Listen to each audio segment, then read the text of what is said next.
Welcome to Evolve and Thrive, the home of practical soul-empowered living and business. This is Victoria Merrihart, expansive shaman and businesswoman. So before we go on, let me ask you a quick question. Have you, like so many of us, become frustrated trying to thrive and to create a purpose-filled life? And has it become difficult to even believe that it is possible to actually create a better world? Well, trust me, we can, and this is how. We all hold a hidden power, a magic that is an integral part of who we are. We all have the ability to access and integrate the power and wisdom of our souls. When we do this, we bring in expansive energies, abilities, and ideas right here in this life, ready to integrate into our practical day-to-day living. So join me here as we explore the how, what, and why of soul-empowered living and business, creating lives that we love to live. Welcome back. Today we're going to explore soul loss and just what can be done about it.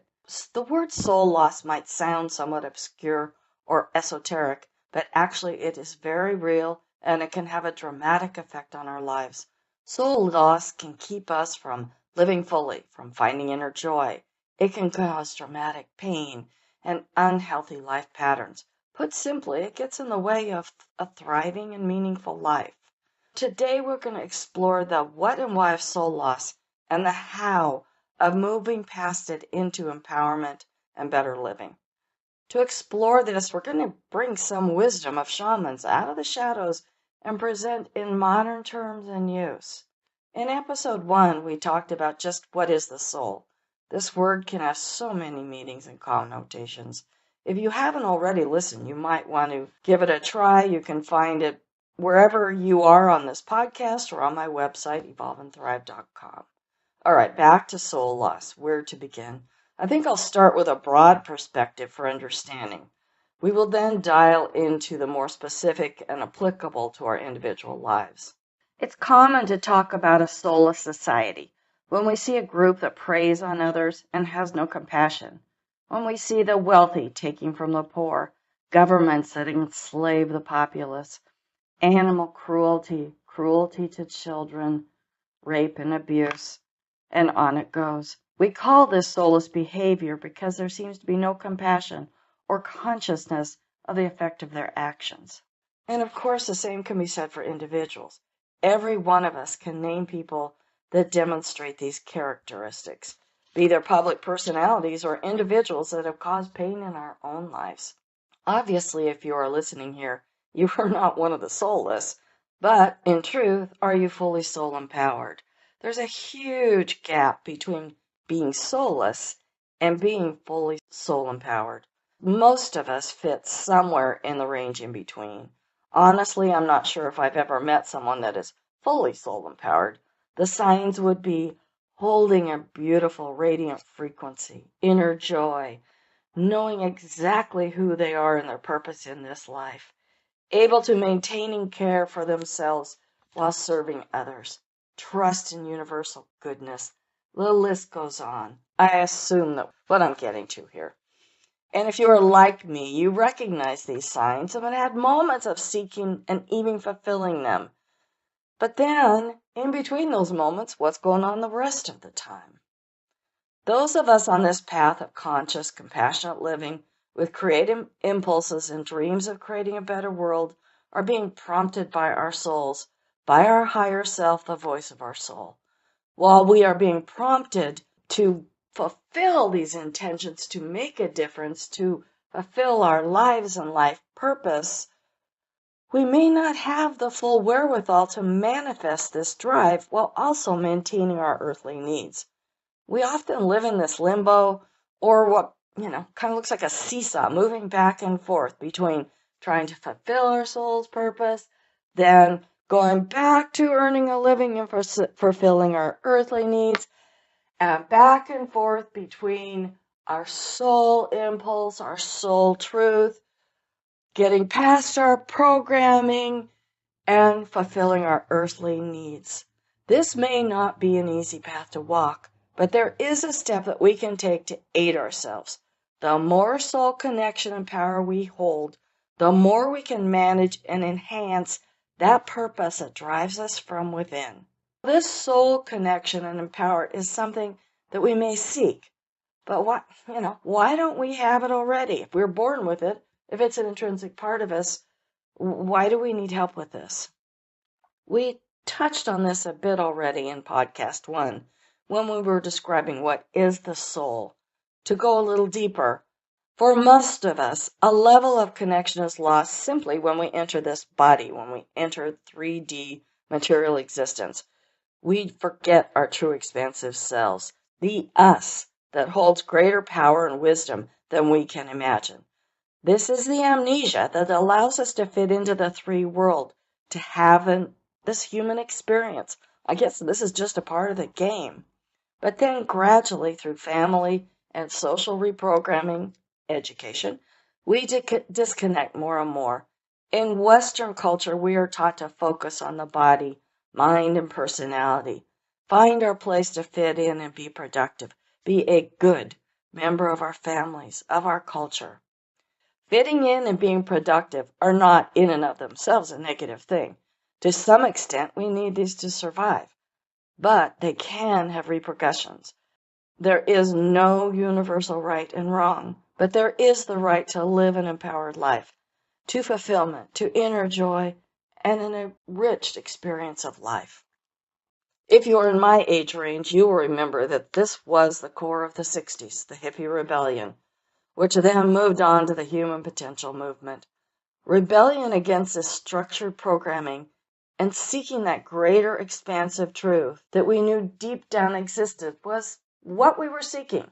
We may have done it in wild ways, but some of those wild ways maybe were needed to break down the barriers. In the 60s and 70s, greater expansion occurred. Doorways were open. Our world shifted. But balanced living often remained a struggle. During this time, we also started opening doorways to indigenous and Eastern healing and spiritual practices. Again, expansive and often beautiful. Many of us, me included, gave our power, our life focus, away to these programs, to these indigenous teachings, to esoteric, expansive wisdom. This gave us greater teachings and healing, but not always a grounded way of living. What I'm bringing forth in Evolve and Thrive podcasts and programs is entry into practical soul-empowered living and business. This is not about sacrificing our physical lives for the etheric. This is about creating balance and bringing our soul power and wisdom into unity with our mind, body, and personality, to be a whole human spirit being living empowered, fulfilling lives. Regardless of how expansive and knowledgeable we are, or are not, we are all experiencing at least some level of soul loss while living these human lives. So let's move into just what does soul connection and soul loss look like so that you can find it in your own life, and then what we can do about it to reclaim our most powerful existence. So first, what are the signs of soul disconnect, of being closed off from an open connection to the love, light, and wisdom held in this higher aspect of ourselves? The signs: lack of inspiration, trapped in a life without meaning or depth, stuck repeating disempowering patterns, busy, busy, busy, running from life, afraid to stop long enough to honestly face what is going on, doing the same things the same way, somehow expecting different results, constantly in our heads thinking, confusion about our purpose, for our reason for living this life. And a true disconnect leads to don't like this life at all and really don't like this human thing. Those are signs of a disconnect. And then at the more extreme, there's actual soul loss that occurs through trauma and abuse during this lifetime and before. Literally, an aspect of us, a part of our incarnate soul, will leave this life when there is extreme trauma. This lost aspect may hold essential ingredients for a fulfilling life, for knowing our magic, our purpose, our power. So these can be the core of depression, lack of self-care and self-love, hopeless, powerless to create a life you love. Addiction, someone else controlling your life, feeling you hold little value, you are unworthy, the belief that there is something intrinsically wrong with you, unable to have healthy relationships, repeating difficult life patterns over and over, no matter how hard you try, no matter how much healing you have done, constantly reliving past traumas and just plain stuck in the past. Those are soul loss at the more extreme. There is hope, and you can get it all back and open to even more. Opening to even more of our soul is a subject for future discussions. For now, let's just talk about recovering enough of ourselves to live these fulfilling lives. So now that you're missing something you might not have known was gone in the first place, what do we do to get it back? This can be the beginning of a beautiful journey.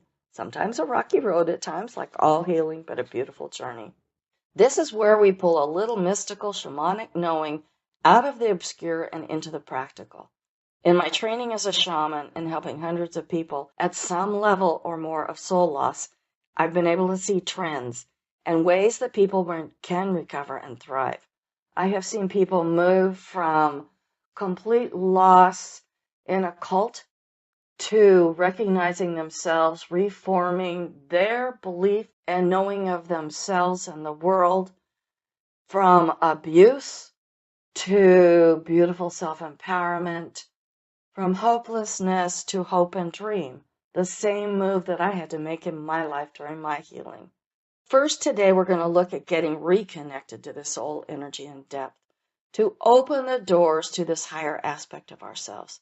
In future episodes, we'll talk about the next level of reclaiming our soul loss and even soul theft. And then how to integrate this wisdom and power equally with our mind, body, and personality to create a full and balanced life to allow you to evolve and to thrive. First things first, soul empowerment. In Western society, the soul has become the territory of the church, priests, shamans, gurus.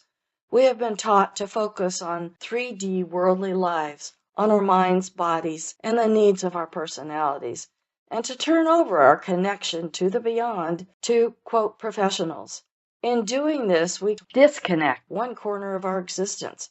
Imagine a four-sided table that is missing a leg. It doesn't work so well, right? Kind of tippy? Not only do we lose this precious connection to our higher selves, but we are trained to turn over more and more of ourselves to the control of others. We have been trained to not own ourselves. We don't need this. We can move on. How would it sound if you were taught that you need an intermediary to stand between your mind's instructions and your body's actions? You might go to a trainer or teacher to gain new movements and abilities, but in the end, only you can actually do the movement, right? And you might get instruction or purchase foods that are healthy for your body, but in the end, only you can eat them and not eat what causes you harm. The same goes for your spiritual connection to your soul self, filling in that fourth leg of the table. You might seek a teacher or healer to help you clear blocks, to heal and learn, to retrieve those damaged parts of your soul. But in the end, the connection is within you. No one else can do it for you, and no one else has the right to interfere. Here's what we've been waiting for. Some simple steps to move forward to open the connection on your own. Number one, you need to make space in your life, both time and intention. This is not just about learning how, it's about doing. Just like doing exercise, just like eating right, just like studying. Get into physical shape to learn a new subject, it takes time and effort. And just like fitness, you can aim at basic good health to make life better or intense training like a triathlete to excel. We cannot see what we are not looking for, and we cannot hear what we are listening for. The voice, the vision, the vibration of the soul is gentle and requires quiet and attention to connect and receive. So you need quiet time, away from daily life focus. Turn off the TV, computer, news, phone, outside noise and distraction. Give yourself quiet time. Then, thinking and doing get in the way. You cannot open the gates by trying. This is about letting go and being. Too much thinking and trying will actually keep the gates closed. Relax into the quiet. Allow open focus to unfold. If you want to move quickly, open the sacred heart, the gateway to the higher vibration of the soul. You can learn more about this and sign up for a free training video at my website, evolveandthrive.com. And of course, we all know the most effective way to open the flow is individual daily meditation. Whether you do the heart breath or any other individual meditation, I know it can be hard to take time and focus when there is so much to get done in daily life, when daily life is so noisy and demanding. But remember, taking the time and opening the gates is exactly what you need to find inspiration, energy, and wisdom to get things done in a better way. So taking that time can actually shorten the time that it takes to do all the rest of your life. Start forming that fourth leg of the table for a balanced and fruitful existence. Another step is to start some gentle self-examination. Where are you voluntarily giving away your power? What beliefs are you holding that weakening you? What people are you allowing to have control? Are you allowing someone or something to stand between you and your own higher connection? Look for these things gently, carefully. Don't try and throw it all out, but start making steps. And an essential part is, how are you undervaluing yourself? Are you comparing yourself to some ridiculous notion of what you're supposed to look like, be like, accomplish? That does not apply to you. Our society likes conformity, but in truth, we are all unique individuals with unique gifts and unique reasons for living. Only by fulfilling these are we living the lives that our souls intended, and are we contributing fully to this world. We weaken ourselves by doubting and undervaluing ourselves. We strengthen ourselves when we start looking at our own personal beauty. If you are not already, I hope you will turn at least a small portion of your life's time and energy in this direction. Take time for yourself and your soul. Bring this enriching and fulfilling and loving aspect back into your life. Once this doorway is open and becomes a practical part of your life, you are beginning to refill and repair your life through your soul connection. This first step is essential for everyone, no matter how esoteric you are, no matter how much you have studied, no matter how much healing you do. This step, this essential, regular part of meditation and allowing the soul connection is essential if you want to empower your life. Then, if you have experienced trauma, drama, misuse, if you are under the control of a person or tradition, you might need more help to repair that level of soul loss.